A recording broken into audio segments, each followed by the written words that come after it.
بھی مدینے جائیں گے اب کی برس، ہر برس یہ سوچ کر ہم رہ گئے، سب مدینے کو گئے ہم مدینے جائیں گے اب کی برس،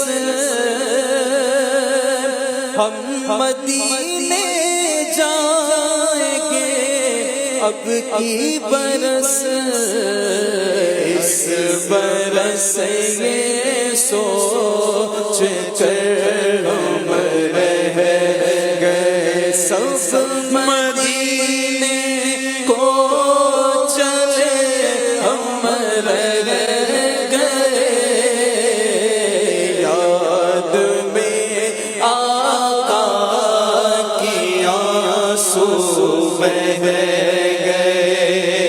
یہ بھی کیا سفر ہے،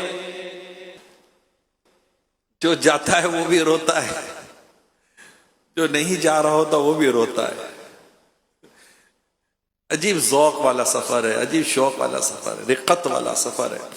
جب مدینہ پاک کا سفر ہو نا، اس میں اگر ہمارے پیش نظر مدینہ پاک کی برکات، مدینہ پاک کے فضائل، مدینہ پاک کے تعلق سے وہ بیان جو پیارے آقا صلی اللہ علیہ وسلم نے بیان فرمایا کہ مدینہ کیا ہے، اگر وہ ہمارے پیش نظر ہو تو پھر مدینہ جانے کا لطف ہی کچھ اور ہوتا ہے۔ پھر بندے کو اپنی حیثیت، اپنی اوقات کا بھی اندازہ ہوتا ہے اور اس پاک سرزمین کی بلندی کا بھی اندازہ ہوتا ہے۔ پیارے آقا صلی اللہ علیہ وسلم فرماتے ہیں، اس ذات کی قسم جس کے قبضہ قدرت میں میری جان ہے، مدینے میں نہ کوئی گھاٹی ہے نہ کوئی راستہ کہ اس پر دو فرشتے ہیں جو اس کی حفاظت کر رہے ہیں۔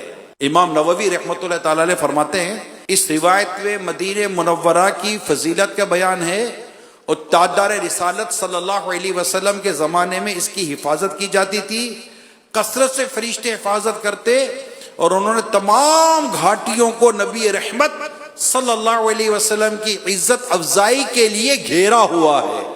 یہ وہ مدینہ ہے۔ اب میں ایسی سرزمین کی طرف جا رہا ہوں جس کا اتنا مقام و مرتبہ ہے کہ وہاں پیارے آقا صلی اللہ علیہ وآلہ وسلم آرام فرمائیں۔ عاشقان رسول کی 130 حکایات میں کہ مدینہ منورہ کی سرزمین پر مزار مصطفیٰ ہے، جہاں صبح و شام 70 ہزار فرشتے حاضر ہوتے ہیں۔ یہاں کی زمین کا وہ مبارک حصہ جس پر پیارے آقا صلی اللہ علیہ وسلم کا جسم منور تشریف فرما ہے، وہ ہر مقام حتیٰ کہ خانہ کعبہ، بیت المعمور، عرش و کرسی اور جنت سے بھی افضل ہے۔